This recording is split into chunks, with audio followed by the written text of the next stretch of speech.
Ele é presidente e CEO de empresas de médio e grande porte, graduado em espanhol pela Universidade de Salamanca, especialista em gestão comercial e marketing pela ESPM, Escola Superior de Propaganda e Marketing, e presidente da Sociedade Brasileira de Palestrantes, autor dos livros Como Ser um Profissional ANTA ou Não, em 2014, e Injustiça do Trabalho e os Avanços da Reforma, em 2018. O programa Business RS de hoje tem o prazer de receber Júlio Pruch. Tudo bem, Júlio? Tudo bom, prazer estar contigo. Muito obrigado por ter aceito o nosso convite. Eu que agradeço. E estamos aqui para conversar sobre business. É isso aí. Como é que surgiu a Sociedade Brasileira de Palestrantes? Sociedade Brasileira de Palestrantes é uma história bem interessante. No início de 2014, eu comecei a fazer palestras convidado por universidades. Eu, como presidente de uma grande empresa de logística, localizada aqui no Vale do Rio dos Sinos, e depois da terceira ou quarta palestra já feita em universidades, eu fui para Porto Alegre também, fazendo palestras graciosamente, convidado como profissional. E lá pela 10ª palestra começaram a me convidar para fazer palestras já pagas, né? Começaram a me fazer cotações de palestras. E eu, naturalmente, fiquei bastante interessado, não só pela oportunidade em poder passar o meu conhecimento para as pessoas. Aconteceu naturalmente. Naturalmente, então, sem eu buscar nada. Como também pela questão do mercado que ali estava se apresentando para mim, um mercado novo onde eu pudesse faturar algum dinheiro fazendo as minhas palestras. Que ano era isso, Júlio? 2014. 2014. Eu tinha um projeto já baseado na minha experiência profissional que era um livro para a geração Y. Eu vinha já há uns 5 anos projetando isso porque eu tinha dificuldades em tratar com o pessoal jovem que estava entrando nas empresas em que eu era CEO, que é a geração Y, né? E que trazia uma série de divergências em relação à administração que nós fazíamos. De ansiedades e por aí vai. Então, baseado nisso, eu comecei a escrever um livro, que foi o primeiro livro em 2014, que é Como Ser um Profissional ANTA ou Não, e onde eu faço uma analogia do profissional ANTA, do animal ANTA, para o animal golfinho, e depois, mais para frente, podemos falar sobre o livro. Em relação à SBP, o que aconteceu foi que, após eu fazer o livro, eu montei uma palestra e aí sim comecei a ser chamado para fazer palestras. Diante dessa oportunidade, eu cheguei à conclusão de que eu devia fazer o melhor que eu podia fazer, ou seja, eu sempre desejei ser o melhor.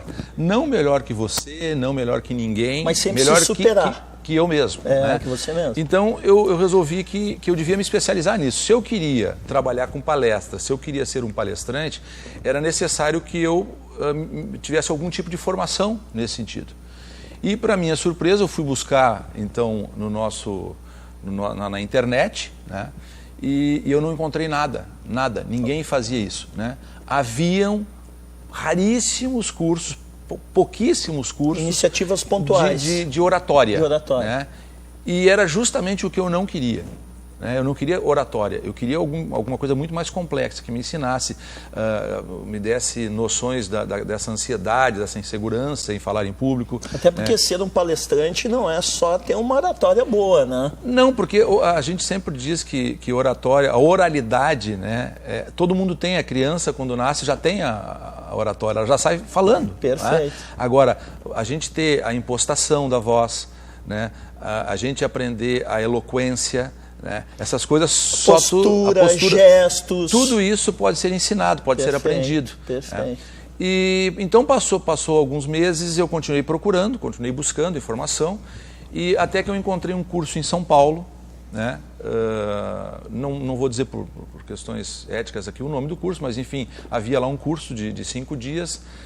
Os valores eu posso falar até para que as pessoas de casa entendam como isso é caro, né, para se fazer. Eu paguei na época R$8.000 um curso de 5 dias. Em 2000 e? Isso em 2014. 14, quer dizer, se a gente for reajustar, hoje é um investimento considerável. É considerável. E nesse curso nós tivemos algumas cadeiras, né? Cadeira de oratória, cadeira de edição de livros, de teatro, enfim, de algumas cadeiras. Eu saí de lá bastante decepcionado com o conteúdo, né, porque foram cinco dias, eu imaginava que eu ia aprender muita coisa e, na verdade, não aprendi tanto quanto eu achava que iria aprender. Mas teve esse curso de edição de livros, que foi sensacional, né, essa cadeira. Foi um módulo de meio-dia com um empresário, editor de livros, onde eu aprendi exatamente o que eu tinha que fazer com o meu livro, né? E aí foi quando eu lancei o livro. Então eu lancei o livro baseado já neste curso. Entendi. Né? Depois disso, eu continuei buscando oportunidades, mais alguns meses passaram, surgiu uma outra pessoa, um outro profissional fazendo esse tipo de curso, que era no Rio de Janeiro. Fui fazer o curso 3 dias e lá eu acabei percebendo que havia necessidade de se fazer alguma coisa, ou seja, o que eu queria aprender não estava no mercado. Então, eu convidei um grande amigo meu para ser o meu vice-presidente do conselho, Wilson Calé. Montamos diga-se de passagem, um grande palestrante. Grande figura humana.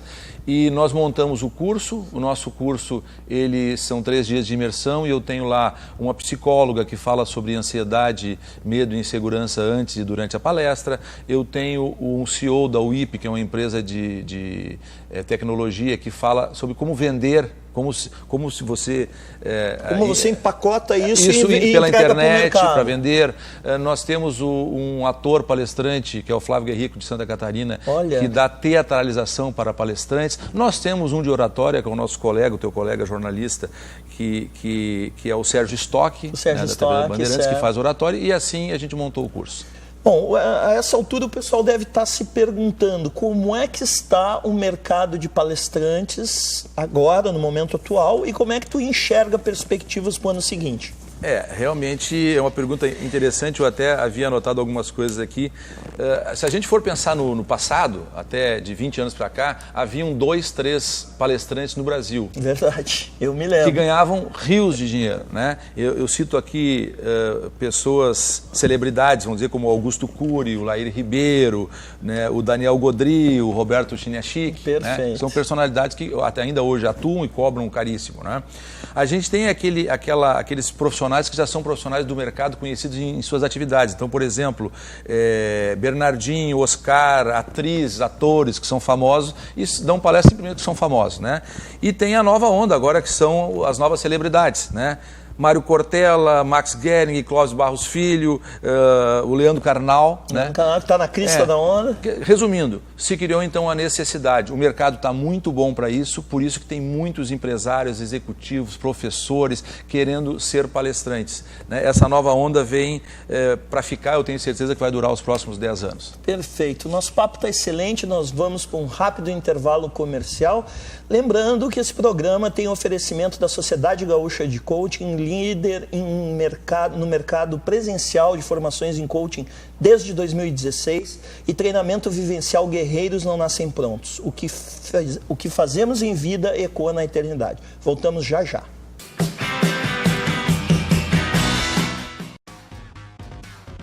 Sociedade Gaúcha é líder em formações presenciais de coaching. Maior número de sessões práticas do Brasil. Quase 2.000 alunos formados no Rio Grande do Sul. Turmas com no máximo 25 participantes. Presente em mais de 20 municípios do Rio Grande do Sul. Para saber mais, acesse sgcoaching.com.br. O que fazemos em vida ecoa na eternidade. Vem aí, em dezembro, dia 7, 8, 9, em Ivoti, treinamento vivencial Guerreiros Não Nascem Prontos, baseado na obra de José Luiz Terron.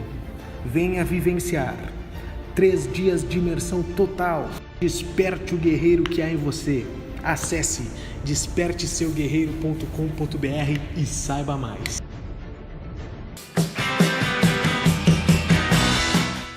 Voltamos com o programa Business RS de hoje, recebendo Júlio Prusch, presidente da Sociedade Brasileira de Palestrantes.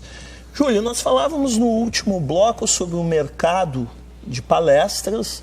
Você citou alguns ícones aí, né, dessa área. E como é que você está vendo as perspectivas aí para os próximos anos? Você está acostumado e já tem conhecimento, enfim, você já tem toda uma carreira voltada para o coach. Você sabe que o coach começou lá em 90, 95, 99... De maneira 2000, mais forte. Mais forte, e veio num crescimento muito grande. Eu posso te dizer que esse é o momento de início da profissão de palestrante. Né? Eu acho que é muito, muito incipiente. Né? Começou com essas celebridades que eu citei anteriormente, mas que agora está se disseminando por todas as profissões. Então nós temos professores que querem, quando fazem o nosso curso Professional Speaker da Sociedade Brasileira de Palestrantes, eles querem tirar os vícios professorais, vamos dizer acadêmicos. Assim. Acadêmicos, aquela coisa de falar um pouco cantado e etc., né? Para se tornar realmente um palestrante e aprender a sintetizar os textos, enfim. Né? Nós temos pessoas, por exemplo, executivos. Nós tivemos no último curso uma secretária de diretoria de uma multinacional gigante aqui no Brasil, que ela foi porque ela fazia as apresentações do presidente da empresa dela. Ela era secretária executiva e cada vez que tinha que apresentar para os executivos e acionistas, ela que montava e apresentava. E o CEO ficava apenas interferindo com as suas opiniões, mas a apresentação era dela. Então ela queria melhorar a performance. Uma pergunta que me surgiu agora, dentro do curso de vocês, fora todas as técnicas, ferramentas, vocês trabalham de como montar uma apresentação? Sem dúvida, sem dúvida. Nós começamos lá na pirâmide aristotélica, com o patos, etos e logos, a retórica, com Aristóteles, né, na época da Grécia, e como é que ela se dava, como é que se monta início, meio e fim de uma palestra. Olha que interessante. Então a gente começa aprendendo como a gente monta a ideia. Quer dizer, lá no curso, a gente pode dar, qualquer pessoa pode dar qualquer tema e a gente monta uma palestra baseada naquele tema, né, instruindo a pessoa como montar. Né? Depois disso, daí ela vai passando pelos outros estágios, ela começa a aprender oratória, ela começa a aprender como se concentrar e deter a ansiedade quando ela vai falar em público. Storytelling é abordado? Muito, bastante. Porque nós sabemos, até para o nosso público que ainda não conhece essa linguagem, storytelling hoje é uma... A gente pode dizer que é o quê? Uma técnica? Seria uma técnica? Na verdade é um recurso. Um recurso. Né, que a maioria dos palestrantes que falam de si mesmo utilizam. Né? Vamos combinar o seguinte, todo palestrante pode usar. Mesmo que seja um palestrante técnico, vai falar de computação gráfica e daqui a pouco no meio ele pode inserir para poder ter empatia com o seu público, né, para poder relaxar o ambiente. Ele pode incluir uma história que quando ele era pequeno, que ele começou num computadorzinho monocromático até que ele se interessou pela informática e tal. É uma história que se passou com ele de fato. Porque te ajudando, eu já li artigos nessa área relacionadas a neurociências ligada à parte de palestras, e que o ser humano ele atrai muito por histórias, por metáforas e por aí vai, né? Não há dúvida nenhuma. Por isso digamos, não é que isso seja novo, né? Mas está sendo muito mais utilizado ultimamente porque as pessoas perceberam que existe uma conexão com a plateia quando a gente conta uma história, né? As pessoas se identificam. Elas se identificam, todo mundo gosta de uma boa história. E todo mundo tem uma história, todo mundo, quando a pessoa, a dificuldade do palestrante quando está contando uma história na sua palestra é que muita gente está louca para levantar a mão para contar a sua. É verdade. Né? Então é muito agradável, inclusive quando as histórias são boas, né, se cria um vínculo muito mais forte, não só do palestrante com a pessoa, com a plateia, mas todos estão se identificando em algum momento com aquela história que você está contando. E é mais fácil fazer isso quando você está contando a sua história. Então, quando a gente pega o caso, como eu falei, de Oscar Schmidt, né, Bernardinho e tal, quando eles falam da sua história. Perfeito. Então, a palestra inteira é sobre a sua história. Não há ali técnica, não há ali nada. É contar a sua história. Como se você estivesse em casa, com a sua família, com os amigos, contando a sua história. Perfeito. E isso todo mundo gosta de ouvir. Júlio, nós não podemos deixar de abordar, obviamente, os teus livros, né? Esse aqui foi lançado em 2014, Sim. Como ser um profissional anta ou não. Afinal, quem você quer ser? Eu achei fantástico o título do livro e imagino que agora o nosso telespectador quer saber quem é o profissional anta, né? E o que ele pode fazer para não ser um profissional anta. Muito bem. A ideia desse livro surgiu nesta dificuldade que eu estava tendo em relação à geração Y nas empresas onde eu estava dirigindo, que existia e vamos dizer que existe até hoje, né? Nessa geração, uma falsa expectativa de que as coisas serão fáceis na vida corporativa. Não, e que tudo vai ocorrer muito rápido, né? E com uma velocidade abismal, né? Perfeito. Quando nós sabemos que existe todo um trabalho a ser feito, um desenvolvimento, um tempo, um estudo, né, para uma carreira decolar. Então, estava sendo muito difícil para que eu pudesse pegar um por um. A última empresa que eu trabalhei na área de transportes e logística tinha 1.500 funcionários. Então, você imagina eu pegar um por um para tentar explicar isso. Não dava. Então, eu resolvi fazer isso através do livro e depois através de palestras, que eu tenho uma palestra com o mesmo nome, onde, para ser mais lúdico, eu resolvi fazer uma analogia entre dois animais, a anta e o golfinho. 70% da palestra ou do livro fala do comportamento da anta. Quais os comportamentos da anta quando ela está na floresta? E aí eu faço uma analogia com o comportamento do colaborador. Então, por exemplo, a anta é um animal noturno, né, que de dia fica escondida, é medo, ela tem medo de aparecer. E à noite ela sai para caçar, mas ela sai em trilhas já abertas, né? Então é aquele colaborador que fica sempre fazendo a mesma coisa na empresa, por exemplo, sei lá, um carimbo, né? Não busca o novo. Nada, e de repente vem alguém e pergunta para ele, por que você tá fazendo isso? Você não sabe que isso aí está errado? Mas sempre foi feito assim, né? Então, só um detalhe, Júlio, te ajudando, um tempo que eu também era executivo, eu tinha pavor de ouvir essa frase. Né? Aqui sempre foi feito dessa maneira. Enfim. Exatamente assim que eles agem. Por outro lado, o golfinho, né, é um animal generoso, então é uma qualidade. No livro eu abordo várias qualidades e características, né? Mas, por exemplo, uma qualidade para contrapor. O golfinho é generoso, né? Tem um caso na Austrália de um golfinho que estava machucado, levaram lá para um aquário e lá ele aprendeu a nadar com a cauda, sabe? Quando o golfinho fica em pé, nada com a cauda, né? Depois que ele se curou, eles soltaram ele no mar e passado lá 2 semanas o golfinho apareceu lá com um grupo de mais de 20 golfinhos, todo mundo lá na frente do aquário fazendo no mar aquela... Então ele generosamente ele ensinou os seus coleguinhas. O pessoal modelou ele. Exatamente. Então funciona por aí. Essas são as diferenças. E aí eu faço toda uma análise, né, desse comportamento e no final do livro, né, eu pergunto para as pessoas, afinal, quem você quer ser?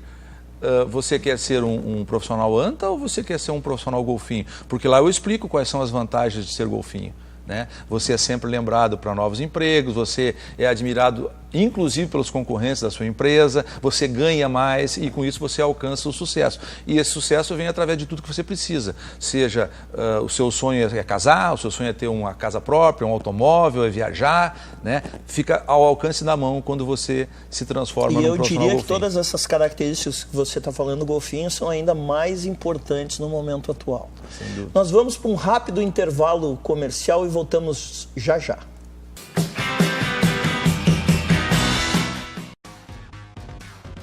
Sociedade Gaúcha é líder em formações presenciais de coaching. Maior número de sessões práticas do Brasil.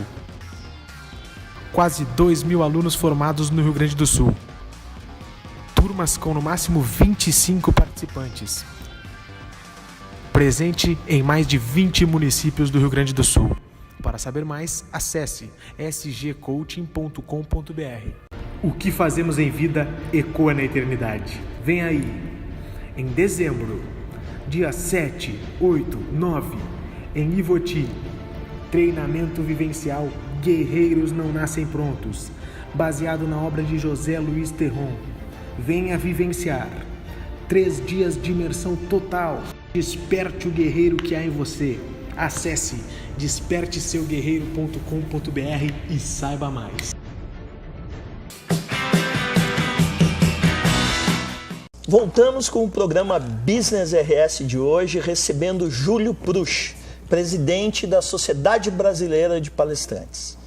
Júlio, nesse último bloco eu quero conversar com você sobre o teu último livro, né, Injustiça do Trabalho e os Avanços da Reforma, que foi lançado agora em 2018. Injustiça ou justiça? O que tu queres dizer com a capa e o conteúdo, obviamente? A capa é uma provocação. A capa é uma provocação porque, infelizmente, nós ainda vivemos num país em que as leis trabalhistas até o ano passado estavam reguladas por uma Constituição totalmente defasada, que vinha lá do Getúlio Vargas, quando foi instituído pelo presidente Getúlio Vargas, a CLT, baseada nas leis do Mussolini, da Itália, e que naquela ocasião, naquela época, eram muito benéficas porque os empresários tinham 5 mil funcionários, 10 mil, 15 mil, 20 mil operários trabalhando. Extremamente conservadoras. Né? Então, fazia com que houvesse, de fato, algum tipo de trabalho escravo, vamos dizer assim, porque o empregado tinha que obedecer, o patrão mandava. Né? O padrão dizia qual era o salário, não tinha hora extra, não tinha nada, ok. O famoso manda quem pode, obedece quem tem juízo. Exatamente. O que as pessoas não percebem, e a maioria das pessoas não percebeu, é que o mundo mudou, e mudou muito. Hoje você tem, eu conheci num curso que eu fiz esses dias, num treinamento, um dono de uma pastelaria. E ele, a esposa, 3 funcionários. Uma pastelaria pequena, com faturamento pequeno, mas que para ele sobrevive daquilo. Então, me contava ele que ele tinha funcionários com 3, 4 anos lá, um deles resolveu sair, ele tinha comprado, fazia uns 3 meses, uma Fiorino nova para poder carregar os pastéis, fazer tenda entrega e tal. O funcionário colocou ele na justiça, né?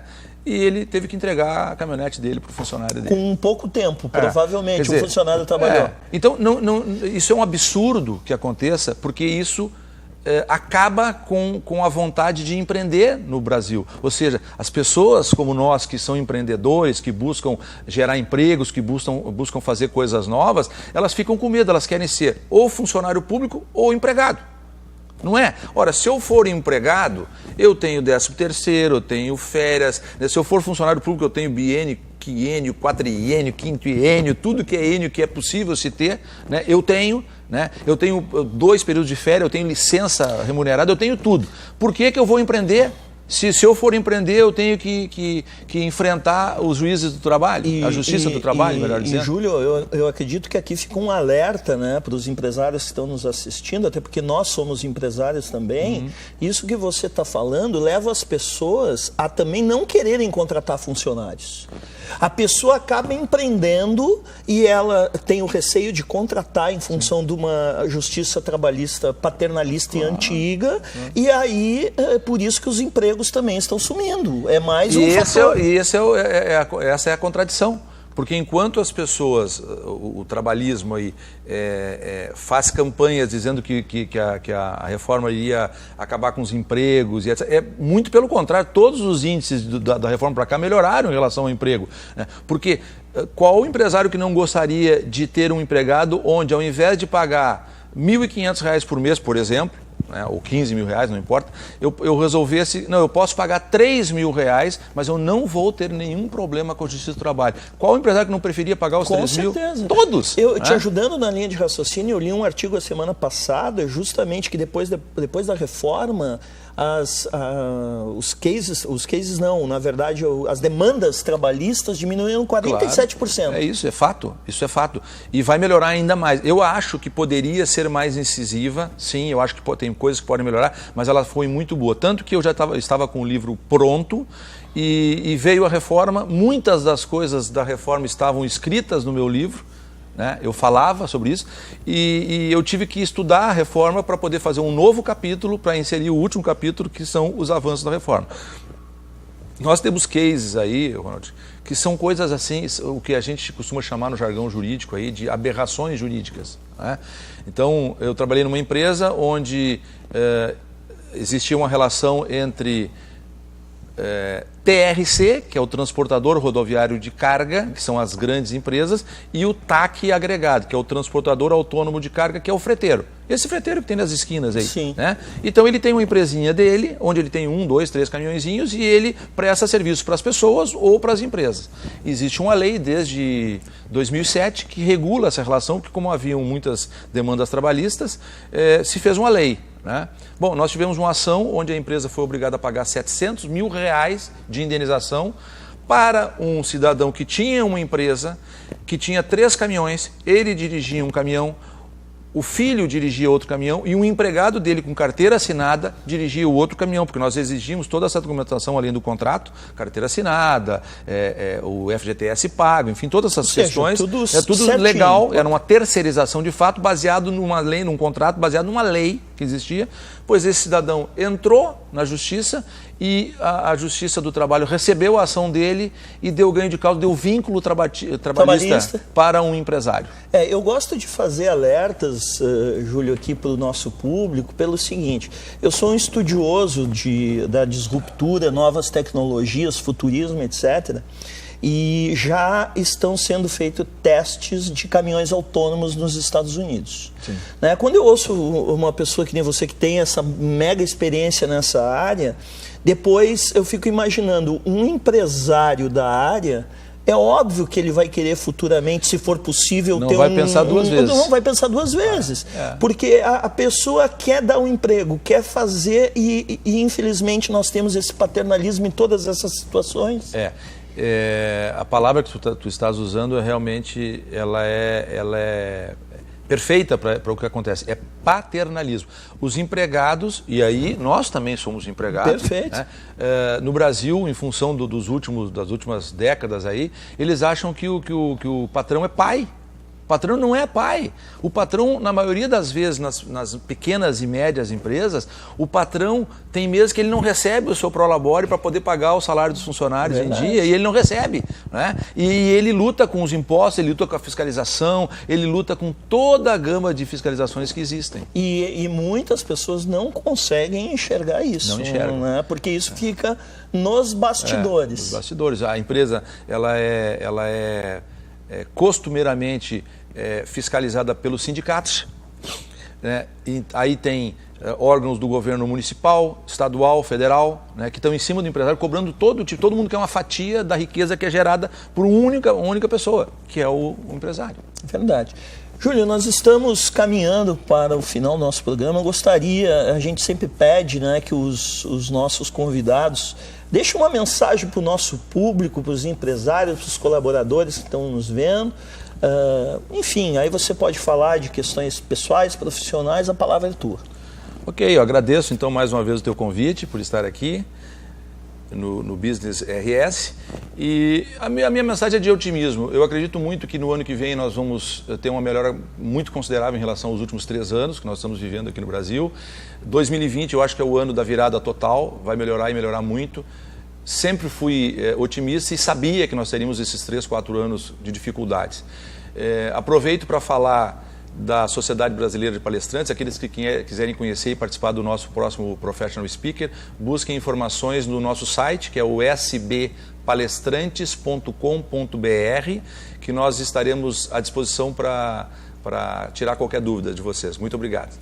Júlio, quero te agradecer demais a tua presença. Nosso papo foi fantástico, muito enriquecedor, tenho certeza que o nosso público gostou. E você que nos acompanha toda semana, quero agradecer a sua audiência. Lembrando que o nosso programa inédito é sempre aos domingos, às 23h30.